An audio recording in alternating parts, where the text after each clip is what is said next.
minutes de légèreté, 30 minutes de mieux-être, c'est tout de suite sur Radio Ici et Maintenant dans 30 minutes avec Olivier B.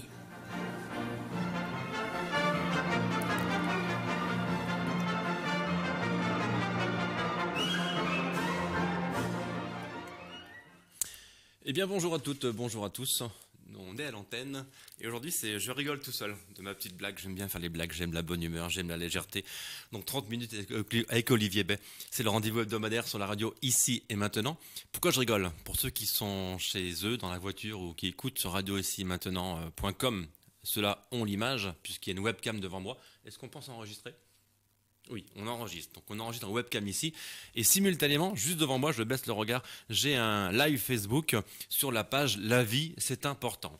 Donc bonjour à ceux qui me regardent. D'emblée, je ne serai pas interactif avec les commentaires. Donc je vous saluerai après, je commenterai après, je vous promis.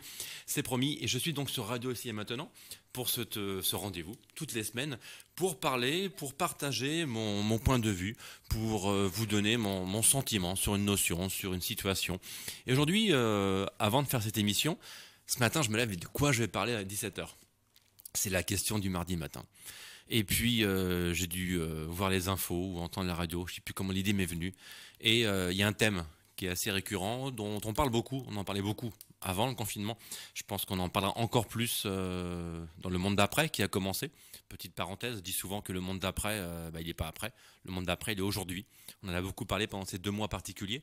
Donc le monde d'après, il a déjà commencé. Et donc dans ce monde d'après, je pense que c'est important d'avoir confiance.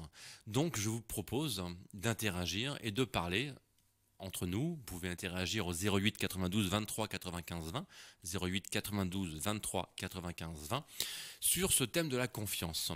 Donc la confiance, ok, mais la confiance en quoi? C'est un thème dont on entend souvent parler, et la confiance, je pense que ce thème est souvent galvaudé, puisque en fait la confiance, quand on a dit ça, on a tout dit et on n'a rien dit. En fait, quelqu'un qui en galère dans une situation, on va dire il faut que tu aies confiance, il faut que tu te motives. Si vous dites ça à quelqu'un qui ne va pas très bien, ça va pas changer sa vie. En fait, c'est comment activer le levier de confiance. Après, la confiance par rapport à l'actualité, elle peut être mise un petit peu en branle. On a beaucoup parlé, c'est comme ça qu'est né ce rendez-vous pendant le confinement. On m'a proposé d'intervenir donc le mardi. Et j'ai dit ok, chiche.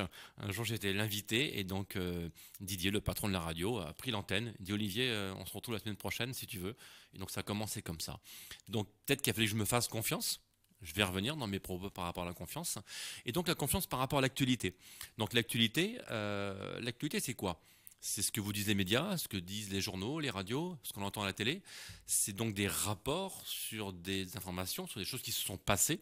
Et on vous abreuve d'événements racontés avec différents points de vue. Donc ça parle du passé, souvent. C'est rare que l'actualité vous parle de ce qui va se passer. Et au mieux, on vous parle du présent. Donc est-ce qu'il faut avoir confiance dans le présent ? Est-ce qu'il faut avoir confiance dans le futur? Avoir confiance dans le passé, façon de parler, il n'y a plus grand chose à faire, le passé étant passé. Avoir confiance dans le futur, je pense que c'est important. Mais en même temps, si on pense toujours au futur, on oublie l'essentiel, on oublie le présent. Ah, il y a déjà des appels, serait-ce déjà quelqu'un qui veut intervenir. Donc la confiance en soi, je pense que, je vais revenir après, dépend d'un ensemble de choses. Donc la confiance, comment faire confiance? Comment faire confiance? Est-ce que pour pouvoir faire confiance, il faut développer son esprit critique? Est-ce qu'il faut développer son libre arbitre? Est-ce qu'il faut, pour se faire confiance ou faire confiance à ce qu'on entend, se renseigner, vérifier l'information? Est-ce qu'il faut évaluer les différentes choses? Donc voilà, comment faire confiance? Après, par rapport à cette confiance, je peux la formuler différemment la question. Comment avoir confiance? Parce que c'est faire confiance, c'est avoir confiance. Comment créer de la confiance? Comment avoir confiance? Je vais aborder ces thèmes.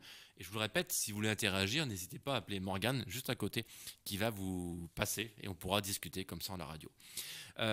En quoi? En qui avoir confiance? Voilà, c'est tout ça la confiance. La connaissance amène la confiance. C'est une thématique sur laquelle j'aime partager, j'aime communiquer, sur laquelle je fais beaucoup de conférences sur la thématique de la connaissance de soi. Et je pense que moi, la connaissance de soi, c'est mon point de vue, c'est la première pierre de ce mur de la confiance en soi. Si je prends la métaphore d'un mur et que ce mur entier représente ma confiance en moi, la connaissance de moi-même y est pour beaucoup. Mais avant de parler de la connaissance de soi, on va parler de la connaissance en général. Qu'est-ce que je peux prendre comme exemple? Je mange par exemple, je suis en train de manger, la connaissance de ce que je mange, c'est quand même bien de savoir ce qu'on mange avant de le manger. Donc est-ce que si je connais ce que je mange, est-ce que j'aurai plus confiance dans le plat et dans les apports de ce plat par exemple, en termes nutritifs?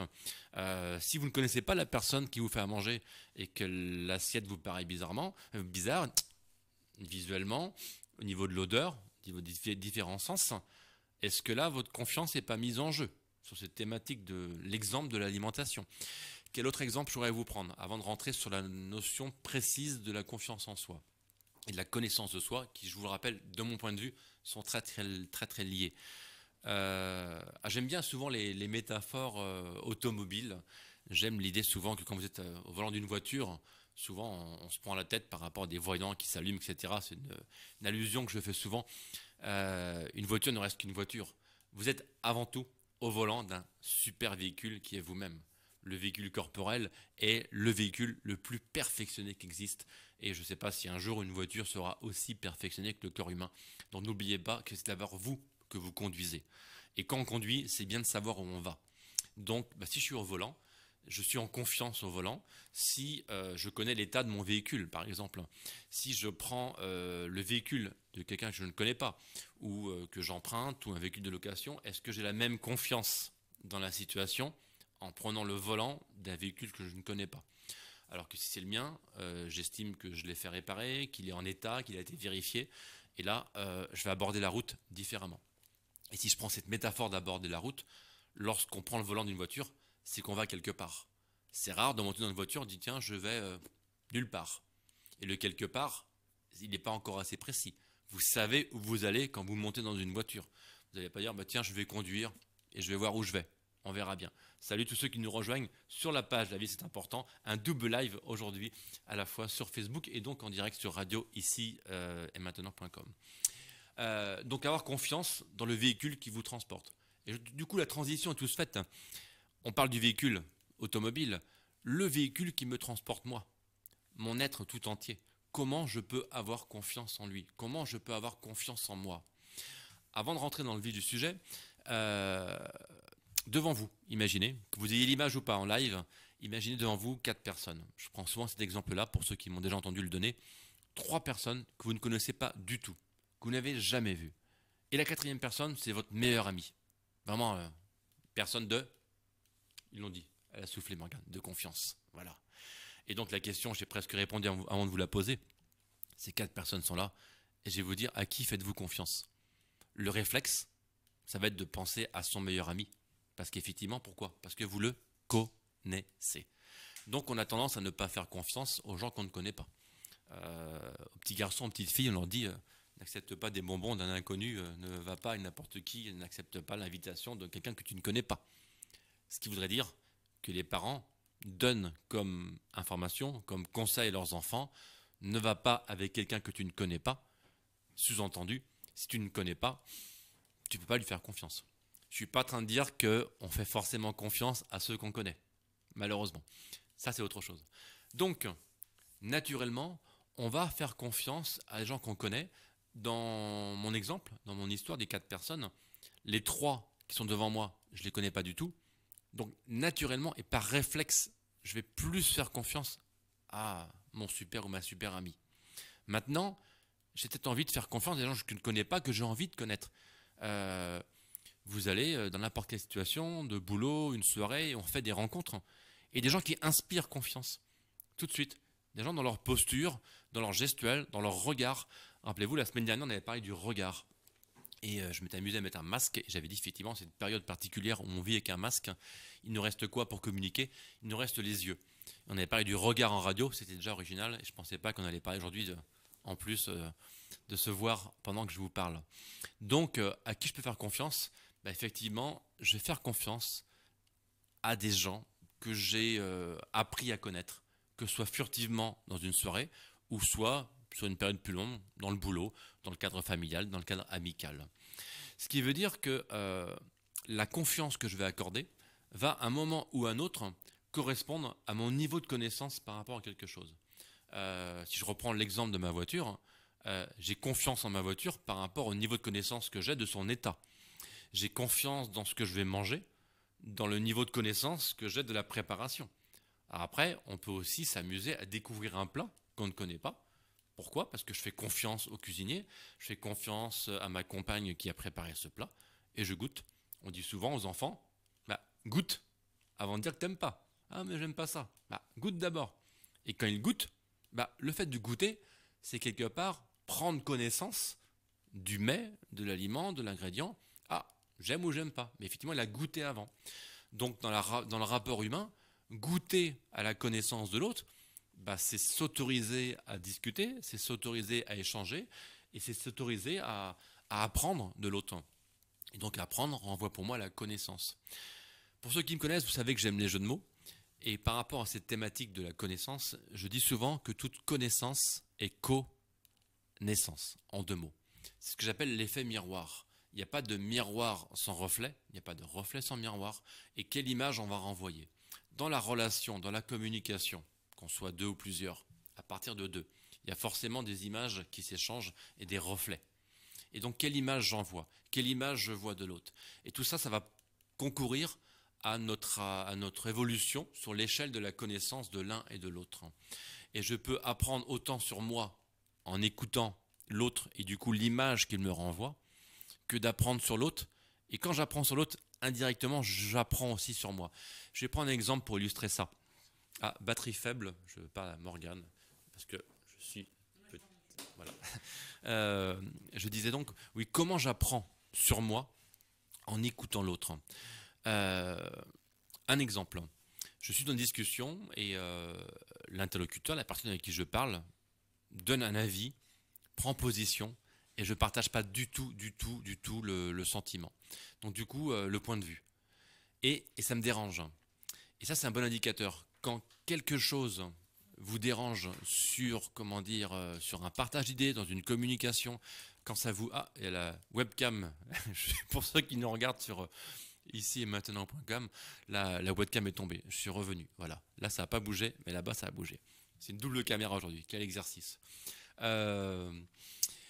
Oui, quand quelque chose vous dérange sur un partage d'idées, sur un point de vue que vous ne partagez pas du tout, souvent, ça vous met mal à l'aise. Ça peut vous mettre en colère, ça peut vous mettre triste, et du coup, de ne pas partager ce point de vue-là, vous fait indirectement travailler sur vous. C'est ce que j'appelle se connaître davantage.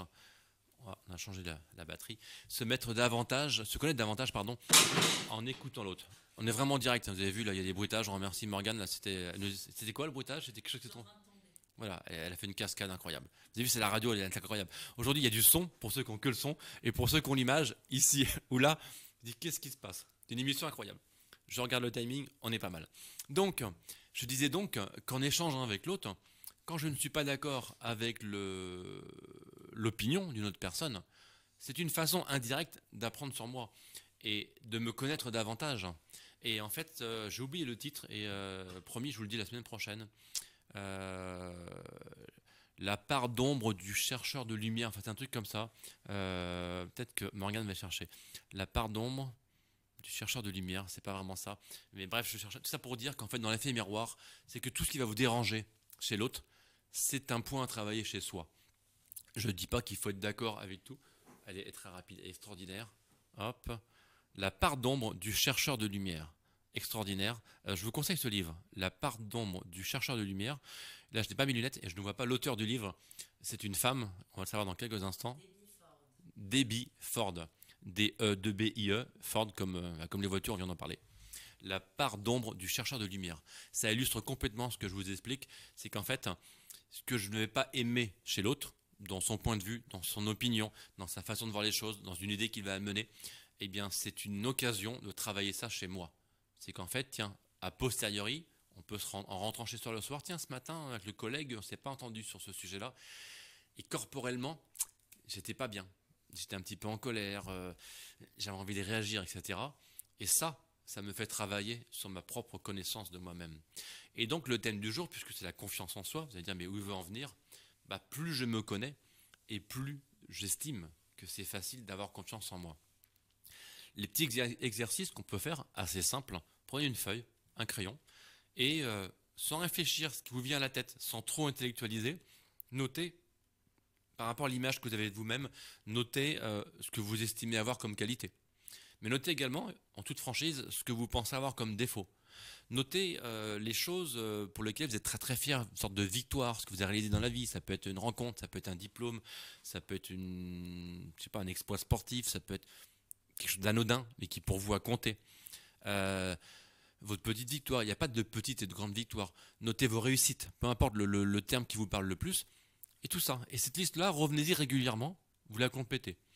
Et demandez à quelqu'un que vous appréciez, à quelqu'un qui vous connaît en l'occurrence, le regard qu'il porte sur vous. Demandez-lui à cette personne-là quels sont les adjectifs qualificatifs que tu pourrais m'attribuer. Comment tu me vois, quelle est l'image que tu as de moi. Donc, si c'est quelqu'un que vous aimez et que vous appréciez, il y a de fortes chances que cette personne-là vous donne des adjectifs plutôt positifs, plutôt gratifiants, plutôt agréables à entendre. Et donc, ça va compléter votre liste de connaissances de vous-même. Donc, certains n'ont pas besoin de faire tout ça.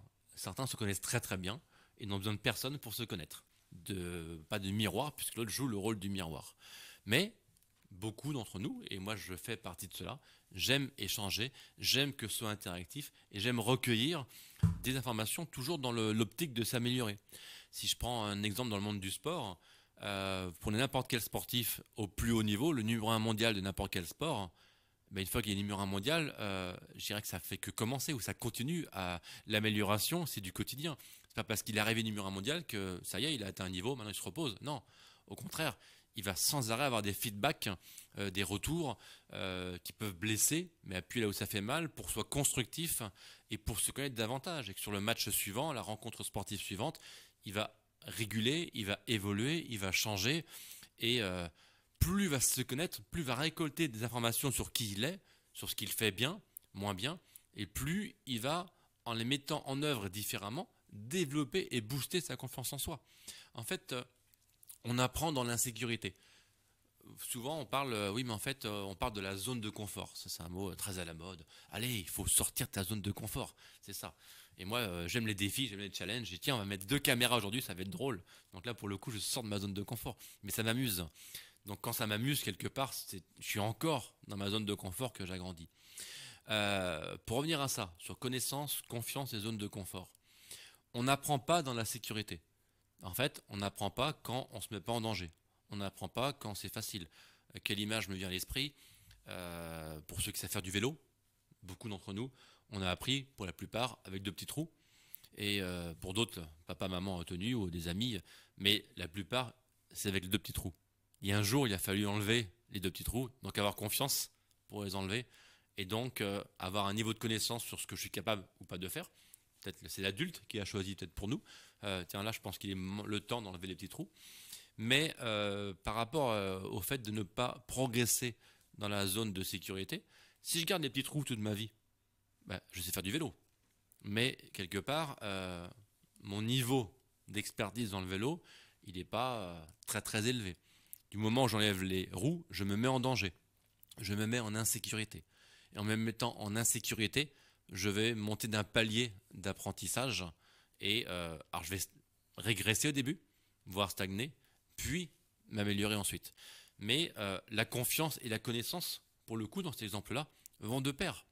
Puisque là, je me mets en échec avec ce vélo sans petit trou, mais d'un seul coup, tac, je passe un cap, je passe un palier, et je me deviens compétent avec ce même vélo sans les 2 petits trous. Quel autre exemple je pourrais vous prendre? Je vous rappelle que si vous voulez interagir, 08 92 23 95 20, ça passe toujours très très vite ce rendez-vous du mardi. Il ne nous reste plus que 10 minutes. Salut Gilles qui vient de nous retrouver. Alors ça c'est sur la page Facebook et en même temps sur radio ici, sur ici-et-maintenant.com. On a double live, double caméra aujourd'hui, le mec il a peur de rien. Autre exemple pour expliquer que c'est dans l'insécurité que l'on progresse et c'est dans l'insécurité qu'on apprend à se connaître davantage. Si je prends aucun risque et que je reste dans mon fauteuil et de mon petit nid douillet tranquillement chez moi, je vais faire des actions que je connais déjà, qui ne me mettent pas en danger et je ne vais pas spécialement progresser. Et je pense de fait que je ne vais pas non plus développer cette confiance en soi. Donc de mon point de vue, je répète, ça n'engage que moi, On ne peut pas développer la confiance en soi si on ne travaille pas sur sa propre connaissance de soi-même.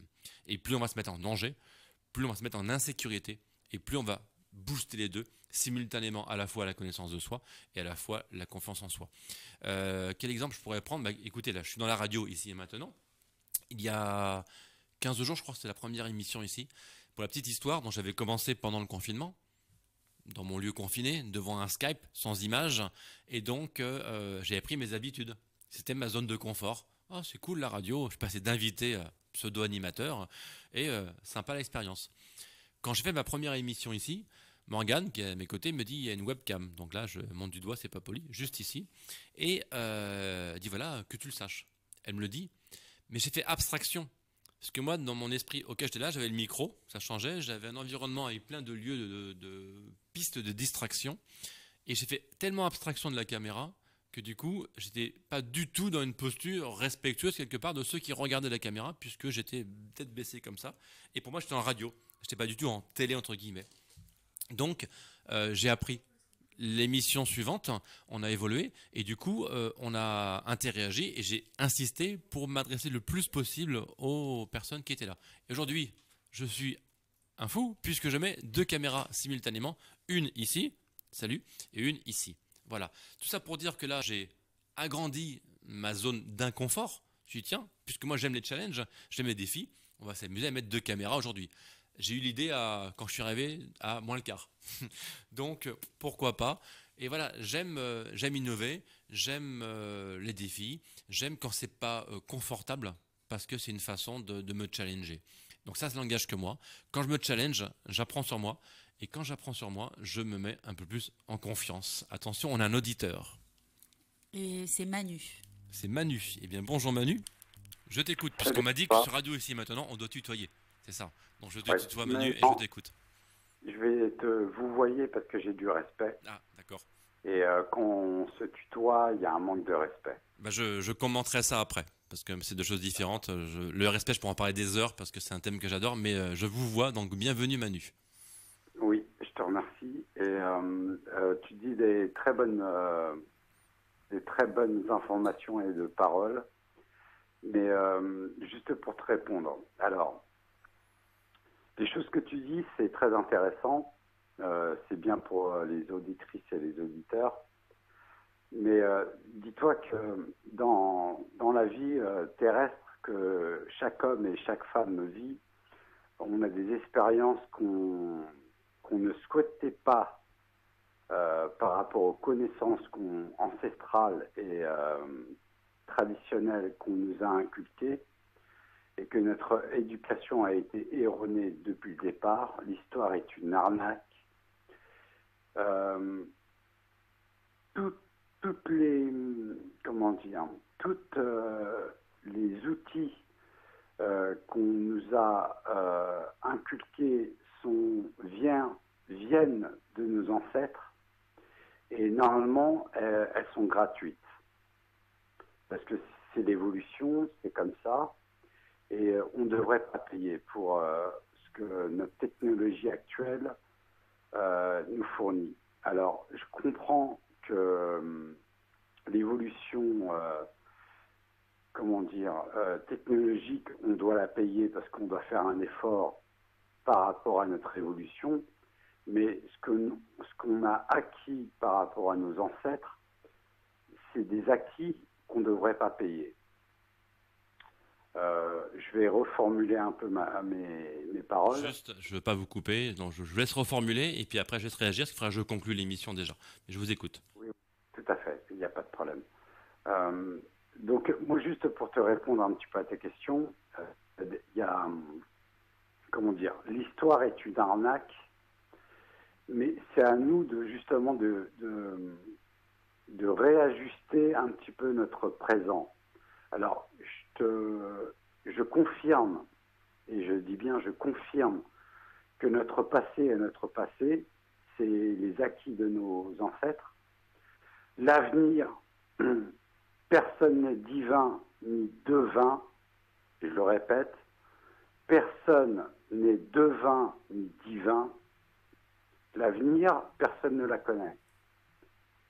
Par contre, le présent, c'est le jour après jour.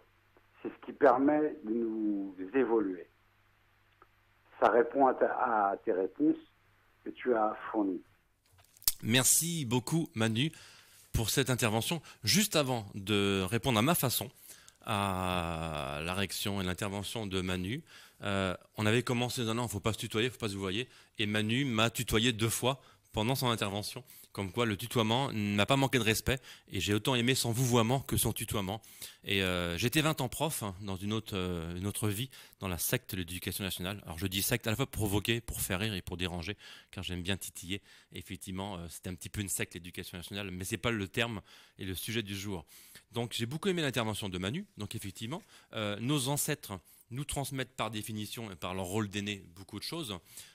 C'est gratuit en théorie, effectivement, et heureusement souvent. Quand il dit Manu, l'histoire est une arnaque, j'aime bien ce genre de phrase parce qu'on peut en parler des heures, on peut interréagir. Et l'idée n'est pas d'être d'accord ou ne pas d'être d'accord ou en désaccord, c'est juste de pouvoir communiquer et d'échanger sur une réflexion comme celle-ci. À nous de réajuster notre présent. J'aime bien cette phrase également, puisqu'en fait, on est sur laquelle radio ? Radio ici et maintenant. Rien dans notre vie ne s'est passé autrement que maintenant. Faites appel, vous qui nous écoutez, à n'importe quel souvenir, et chacun de vos souvenirs a été créé à l'instant où c'est créé. C'est qu'en fait, rien dans notre vie ne se passe autrement que maintenant. Le passé est le passé, et le futur, il commence aujourd'hui. On a beaucoup parlé du monde d'après pendant le confinement. Alors, je n'ai pas mot pour mot la citation de Sénèque, mais c'est à viser toujours l'après. On arrive sur une place qui s'appelle jamais. Ça, c'est une citation de Sénèque, X siècles avant Jésus-Christ. C'est qu'en fait, on nous a trop appris soit à avoir peur du présent, soit tu verras plus tard, ça ira mieux. Mais le plus tard, il vient jamais. Le plus tard, il est aujourd'hui, ça a commencé tout de suite. Donc en fait, tout se passe ici et maintenant. Et en fait, je pense que ma façon de répondre à l'intervention de Manu, je regarde l'heure pour conclure. La façon de répondre, c'est qu'en fait, quelle que soit la situation, donc en l'occurrence, on va dire le présent, même pour une situation passée, parce qu'on vit avec notre passé, il nous reste quelque chose. Si j'ai une histoire qui n'est pas agréable, il y a quelques jours, il y a des restes, et je l'ai en moi, et je peux ruminer. La rumination mentale fait beaucoup dans notre présent, parce qu'elle nous ramène à des souvenirs agréables ou pas. Et donc le plus important, c'est qu'est-ce que je fais de la situation. Et je cite souvent cette citation, cette référence, donc W, Mitchell, M-I-T-C-H-E-2-L. Allez googliser W. Mitchell, qui vous dit que ce n'est pas ce qui vous arrive le plus important, c'est qu'est-ce que vous faites de ce qui vous arrive. Donc ce n'est pas la situation la plus importante, c'est qu'est-ce que je vais faire de la situation. Ce n'est pas l'enseignement de l'ancêtre qui est le plus important, c'est qu'est-ce que je vais retenir de cet ancêtre. Il n'y a pas de bon enseignement, il n'y a pas de bonne recette. La bonne recette, c'est laquelle ? Celle qui fonctionne. Quand j'étais prof, j'étais pas la prétention d'être ni meilleur ni moins bon que d'autres. J'avais un type d'enseignement, j'avais un type de relation avec mes élèves, et je l'ai beaucoup sur la dérision, mais quand je les recroise parfois, ils me disent « Ah monsieur, vous étiez un ouf, mais avec vous c'était bien ». Voilà, et je retiens ça. Donc dire que l'histoire est une arnaque, oui, si on ne développe pas son libre arbitre, si on ne fait pas l'effort de rechercher toutes les informations télévisuelles, je peux dire que c'est une arnaque. Après, c'est à moi de me positionner. Je fais des conférences en entreprise et je terminerai là-dessus, c'est ma façon de répondre à Manu. Quand j'interviens, souvent en conférence, j'interviens avec le journal du jour. Et j'arrive ici, là, pour ceux qui ont l'image, hop, et si je suis à Nantes, ce sera Ouest-France, si je suis en Poitou-Charentes, ce sera un autre journal. Et je lis le journal et j'ai rayé tout ce qui est négatif. Autant vous dire que j'ai rayé beaucoup de choses. Et je lis l'actualité du jour, que je n'ai pas inventé. Je dis, tiens, ça c'est négatif, etc., etc. Et je pose la question aux gens. Avez-vous déjà lu un journal ? On a tous déjà lu un journal. Mais après, c'est qu'est-ce qu'on en fait ? Les journaux sont des compilations d'histoires, d'informations, d'anecdotes, d'un point de vue d'un journaliste ou d'une ligne éditoriale. Après, qu'est-ce que vous en faites ? Donc, l'histoire est une arnaque si c'est l'histoire qui prend le dessus sur vous. C'est vous qui décidez, c'est pas l'histoire. C'est pas l'ancêtre qui va décider sur qui vous devez être. C'est pas papa, c'est pas maman. Et je vais terminer juste là-dessus. Je peux faire combien de temps ? Ah, j'ai du temps avec Morgane aujourd'hui. J'en abuse. Une référence que je cite souvent en conférence, pour ceux qui m'ont déjà vu.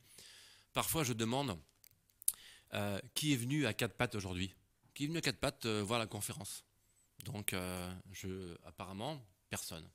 Ça veut dire que tous ceux qui sont dans la salle, qui m'écoutent, voire ceux qui sont à la radio aujourd'hui, la plupart d'entre nous, je dis la plupart parce qu'il peut y avoir malheureusement quelques exceptions, la plupart on a appris à marcher.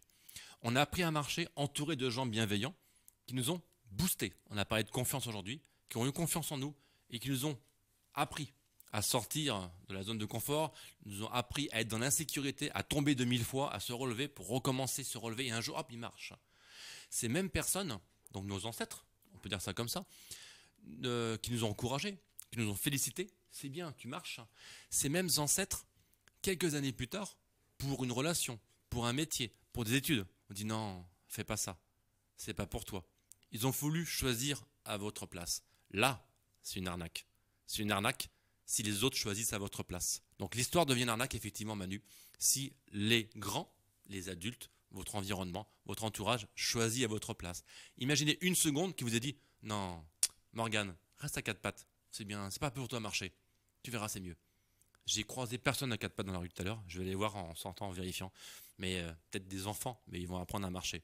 Donc ici et maintenant, c'est la fin de notre émission, qui était un double live aujourd'hui, un live ici, où j'ai pas interagi, mais je vais répondre plus tard, et un live ici sur sur icietmaintenant.com. On se retrouve la semaine prochaine.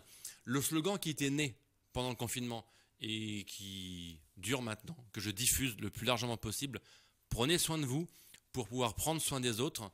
Merci, à très vite. Vous pouvez me retrouver sur mon site olivierbay.com.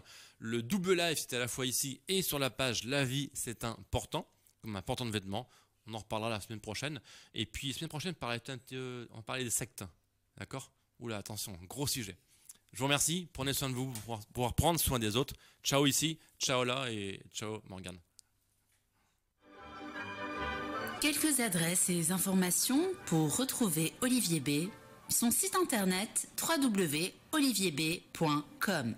Sur LinkedIn, Olivier B. Sur Facebook, 2 pages Olivier B Pro